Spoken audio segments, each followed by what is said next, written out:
पर और विद्यालय प्रांगण में आज यह हम सबके लिए यह कार्यक्रम का आयोजन रखा गया। महान समाज सुधारक भीमराव अंबेडकर जी के जन्म जयंती के अवसर में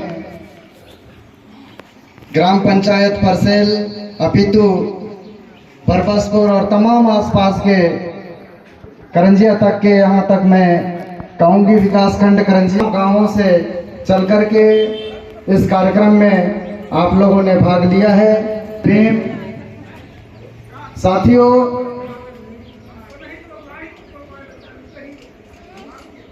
बहुत कुछ कहना चाहिए और हम जितना उनकी बखान ना कर सके ऐसे अपार न करंजिया पूरे वर्ल्ड में, देश के कोने कोने में और विदेश में भी बाबा साहब अंबेडकर जी के बनाए संविधान का सम्मान का दिन है। आज उनको याद करने का दिन है। आज मैं जितना उनके पीछे कहूँ वो कुछ भी नहीं है।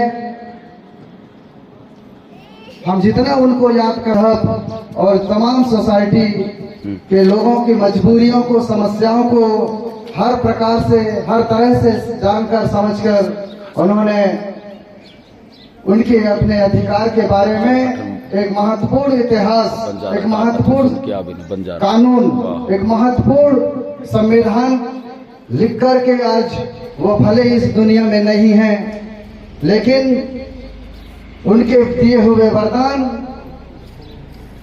आज सबके दिलों में है, घरों में है, दिमाग में है, भविष्य में है, भविष्य में रहेगा।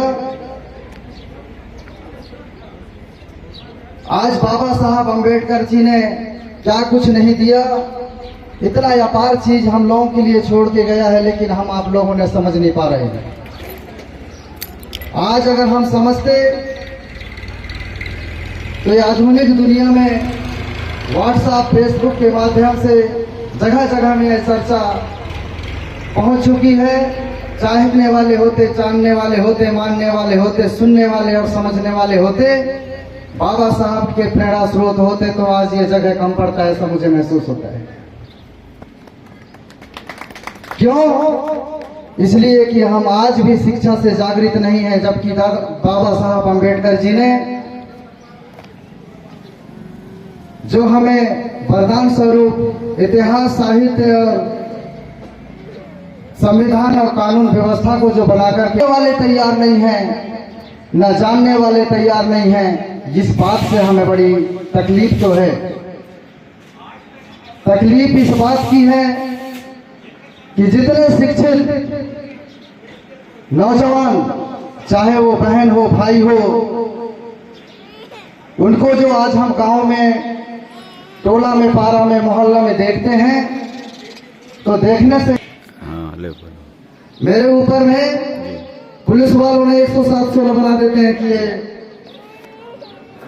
भ्रम फैलाता है और ये उत्पीड़न पैदा करता है। लेकिन आज बाबा साहब अंबेडकर जी के इस जन्म जयंती के अवसर में इस मंच में हैं हम आज और बैठे हैं।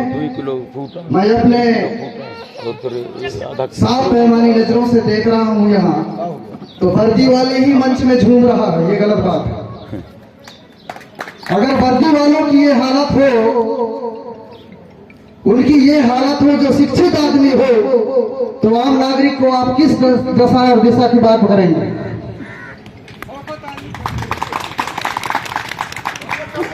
कोई बोले या ना बोले, मोदी ये बात जरूर बोल रहा है और ये मंच से बोल रहा हूँ और मेरे सामने है। हमारे करंजिया थाना से अभी शायद नए नए थाना प्रभारी आए हुए, मैं परिचित नहीं हूं उनसे। तो ऐसा बेशर्मी काम क्यों करते हो भाई?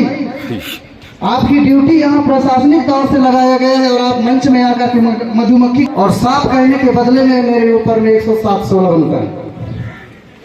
एक समाज का छोटा सा कार्यकर्ता हूँ, बाबा साहब अंबेडकर जी का अनुयायी हूँ। बाबा साहब अंबेडकर जी के जो उनकी विचारधारा है उसे हम अध्ययन करते हैं। आप सब लोग जानते हैं शिक्षा शेरनी है और शेरनी का जो दूध पिएगा वो दहाड़ेगा। हम कानून को जानते हैं, मानते हैं और कानून के मुताबिक हम बात करते हैं। लेकिन यहाँ आज हमारे सामने ये परिदृश्य रूप से दिखाई देता है, इसके लिए मोदी का कलेजा बोलने से रुकेगा नहीं। हम कभी किसी से झुकते नहीं और न हम रुकते नहीं और न हम किसी को टोकते नहीं, लेकिन कानून के दायरे में रहकर कानून का सम्मान करते हैं, कानून की मर्यादा करते हैं, बाबा साहब का सम्मान करते हैं, समाज का सम्मान करते हैं, बुद्धिजीवियों का सम्मान करते हैं, आज संविधान का सम्मान करते हैं, हम सबका सम्मान करते हैं, इसलिए समाज का काम करते हैं। सम्माननीय इस मंच में उपस्थित करंजे से चल करके आए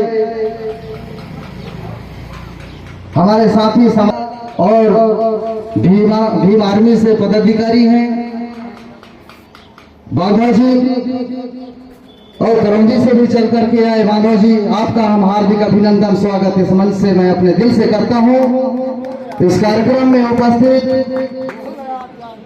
इसी ग्राम निवासी गोपालपुर में अपना शिक्षा में सहयोग दे रहे और साथ दे रहे, अपना समय दे रहे हमारे मराठी भाभी मैडम, आपका भी इस कार्यक्रम में स्वागत अभिनंदन। हमारे ग्राम पंचायत परसेल के प्रथम नागरिक और तत्कालीन सरपंच, रेगुलर सरपंच, आपका भी हम हार्दिक अभिनंदन, मैं अपने दिल से आपका अभिनंदन करता हूं, स्वागत करता हूं। आंगनवाड़ी कार्यकर्ता के रूप में पदस्थ ध्रुव मैडम माताराम इस कार्यक्रम में उपस्थित हैं, जो 0 से बच्चों को 5 साल की उम्र होने तक में आपने पुरजोर तरीका से उनको फूले के सबसे दूसरा विकल्प कहना चाहिए, ऐसा ध्रुव मैडम हमारे बीच में बैठी, आपको भी मैं इस कार्यक्रम में अभिनंदन करता हूं, स्वागत करता हूं। समाज के तमाम कार्यकर्ता पदाधिकारी यहाँ पर बैठे,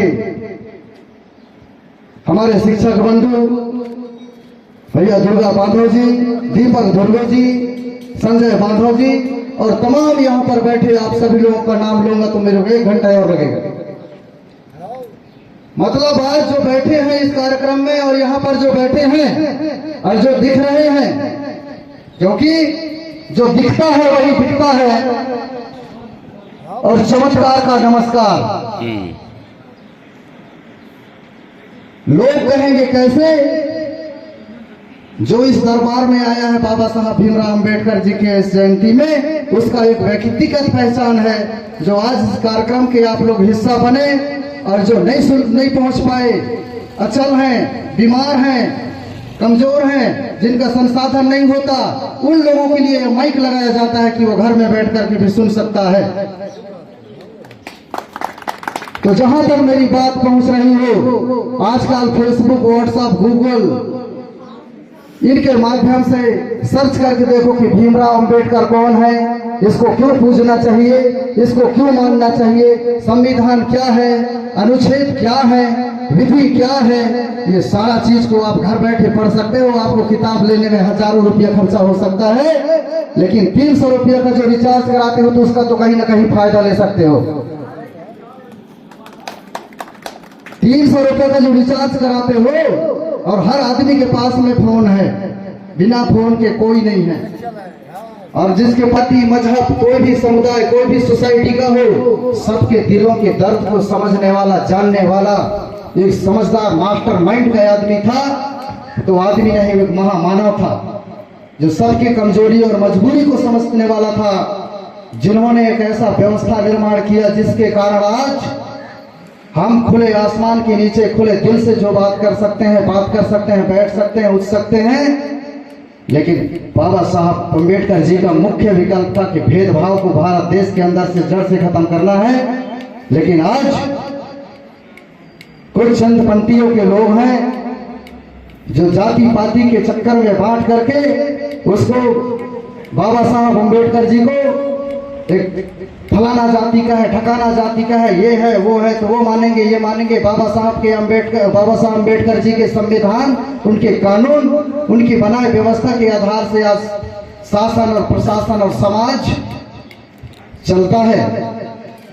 मैं एक बड़ी शर्त रख देता हूं, अगर जो संविधान को नहीं मानता है तो ये मान ले, ये जान ले, आज से समझ ले, उसके दिमाग में एक बात डाल देता हूं, अगर कोई आदमी बीमार पड़ता है, आप चले जाओ जबलपुर चले जाओ, बिलासपुर चले जाओ, जो बड़े हॉस्पिटल हैं, बड़े अस्पताल हैं, आपको ब्लड का जरूरत पड़ेगा, खून का जरूरत पड़ेगा।